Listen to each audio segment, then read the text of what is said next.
I'm Cezanne, and this is about that horse you rode in on. If you're just getting started with horses or just tired of wading through gimmicks and guesswork, you've found your people.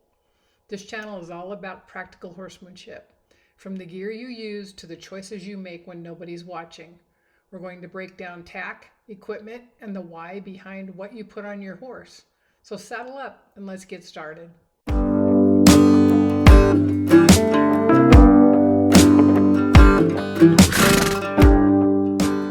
Okay, so today we're going to start with halters. And there's several different halters and several different lead ropes and different ways to tie them and different ways to connect the lead ropes to the halters. And this is a rope halter. You can see it ties on. I like these because they don't have buckles and they don't have snaps. They don't have things that can break off and your horse can get loose and run around like an idiot. There's a certain way to tie these, and I'll show you how to do that on one of the horses. But this is how I store them, just as the same way their knot goes. So this is a rope halter, and it's made by Silvertip, which is Weaver, and it's got a nylon corded lead rope. Looks like about a 8-footer maybe, and it's tied on. That's how you tie those on to the rope halters. That way you don't have anything that's gonna break, like a snap will snap off and horse will go running around like crazy. So that's a rope halter. And the rope halters, they have different nose bands as well. Like this is a double nose band with the 2 knots on the side. This is pretty gentle. It's not going to give them too much grief if they get out of hand. But let's see. This is a nylon halter. This is a 1-inch nylon with it's a Hamilton. It's got all the buckles and stuff on it and fancy little grommets, and it's got a polyester lead rope attached to it, and it is using a brass snap. Now, there's nothing really wrong with these snaps. They're okay to use. I just don't like them because they break. And then if they break, then what do? You got to peel this thing back and put a new snap on, and then pound that thing back down and hope that you don't even get all the strands in there to begin with. But anyway, that's a nylon halter. Here is another rope halter. This happens to be a yearling size, and it's much finer. They're used different gauges of rope for different ages of the horse. So this one's a yearling, and you can see how narrow it is, and it's only got the double across the nose, so it's pretty gentle, with a nylon lead rope attached. Looks like about a 8 or 10 foot lead rope. This is a nice rig right here, actually. And we have kind of a correction type of halter. Again, a rope halter, and it has knots across the top of the nose. You use this if you've got a horse that gets a little strong in the halter. Sometimes it kind of gives them a little reminder of they need to have some manners. This one doesn't have a tied on lead rope. It should. In fact, let's take that off. It's just got this nylon polyester rope with the brass snap on it. So we'll put a different lead rope on that one. This is a nice rope halter. This one's really gentle. I mean, you can see how flimsy it is. This was my gelding's halter, and he was just a nice old boy. He didn't really need any kind of reminders or anything, but if he did get out of hand, he had this across the nose that it was gentle, but still kind of gave him a little reminder. And it's got the tied on, although it's got a loop on it, so it's got a different type of connection. Can't get it off. It's been on there for so long. And this is a 10-foot lead rope.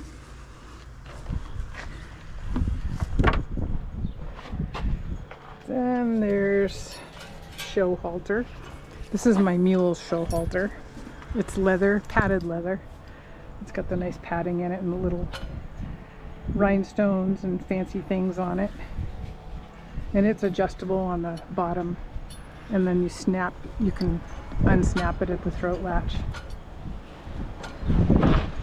And the lead that I use with that one is this chain lead.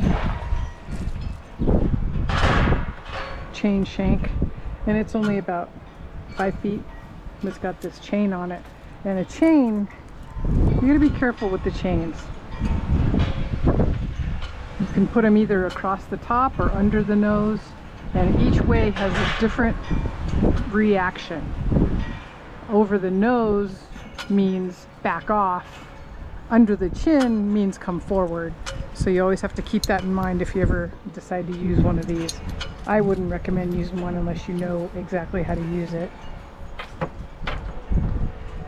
And then I brought this because I wanted to show this to you. This is a crag mile. This is an old school halter, and these are the best halters. If you can find one of these at a garage sale or a tack sale or something, grab it, because they are the best nylon halters. This one's probably 40 years old, something like that. And it's got a snap on it, but it's got a mohair lead rope, which is really nice. Mohair is real nice, real soft in your hands. This is just kind of my keepsake halter. But anyway, that's most of the halters that you can find today. Rope halters, in my opinion, are the best. Although the old crag miles, those are good nylon halters. But the other ones, they just have cheap hardware on them, and they don't really last very long. They get stiff if you leave them out in the rain. The rope halters you can kind of soften up again if you need to. But that's, if you have any questions, drop a question below and I'll try to answer it for you. And otherwise, that's it for halters. Welcome to my feed room. Getting kind of low on hay. 5 bales there. I like to order it when I'm down to 4 so that I can kind of mix it with the new hay, get them used to it. This hay is really irritating. It doesn't break off as well as some of it. It just kind of, you pop the bale and it just kind of falls apart.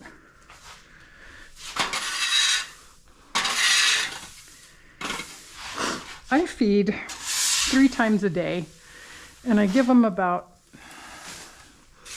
10 to 15 pounds of grass. This is Bermuda grass. About 10 to 15 pounds of grass at a feeding. I like to have them have food all day. It keeps them from getting ulcers because they are grazers. They're supposed to eat all day.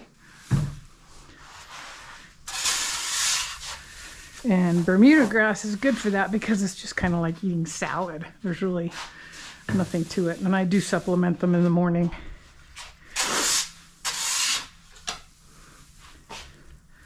Just a little though. Moon doesn't need much supplementing. She's a rather easy keeper.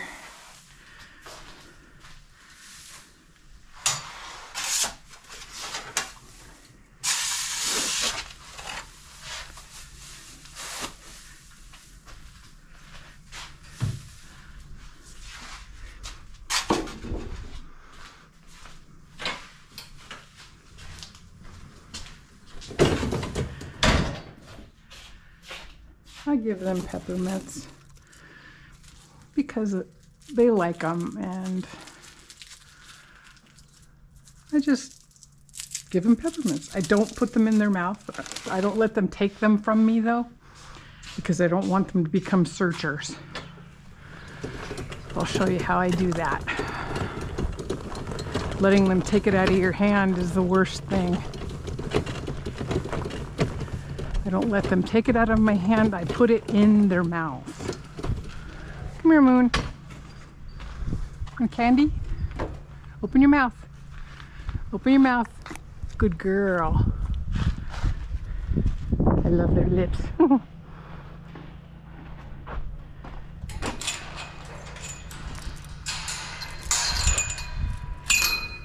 Open your mouth. Open your mouth. Good girl.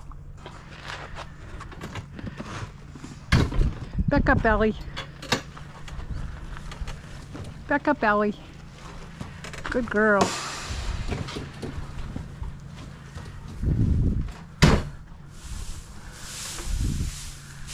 I feed on the ground. I know some people feed in feeders, but I don't know if you can see that there, but there's rubber mats on there. And I clean those about every other day. I know there's going to be waste, but I'd rather have them eat off of the ground because they can get heaves eating out of a feeder. And those slow feeders, those are the worst. They develop the worst bad habits from those slow feeders. Give them exercise. Don't keep dirt food from them because they're going to find a way to get through there, get through those slow feeders. And if you're using one of the nylon string ones, they will eat them and they'll get compacted. And then you'll have a problem.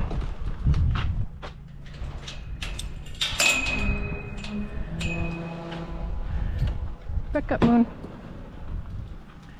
Good girl. Oh, you've got some left. We won't give you as much. Fill that water.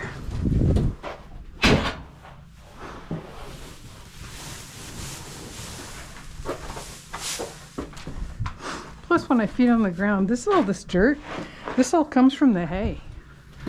So I'd rather have it shake out onto the ground than go into their stomach. And they pick through it. Like I say, I know there's going to be waste, but you know what? I'd rather have waste than a vet bill. So.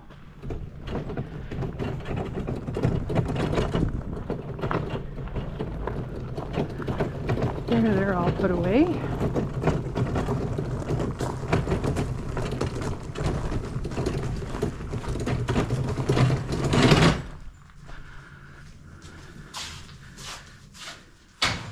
Remember, order hay tomorrow. This is what I supplement with. You may not have integrity in your area, but this adult senior low starch is good stuff. Neither one of my horses are senior horses, but I don't give them very much. I only give them enough to make them want to eat a supplement because I want them to not think that there's something bad in their supplement all the time, like if I have to give them bute or anything like that. Bad enough they pick through the electrolytes as it is. They do get some. Anyway, here comes Edwina. Hello, Edwina. Hi, this is Edwina Scissorbeak. She's a little sweetheart. Very friendly. Sometimes she'll let me pick her up, but right now I think she wants seeds, so she's gonna just keep right out of reach. Yeah, walk right in front of me. That's good. Love that. Come on. Don't bite my legs, you little punk.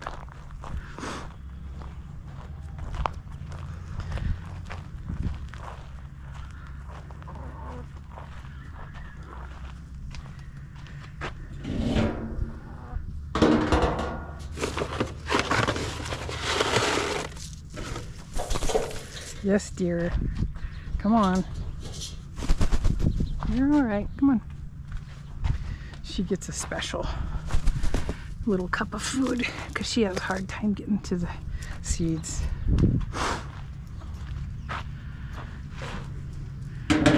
So anyway, that's halters 101. Like I said, if you have any questions about the halters or about feeding or anything like that, drop them below and I'll do my best to answer them. We'll see you on the next one. Thanks for riding along.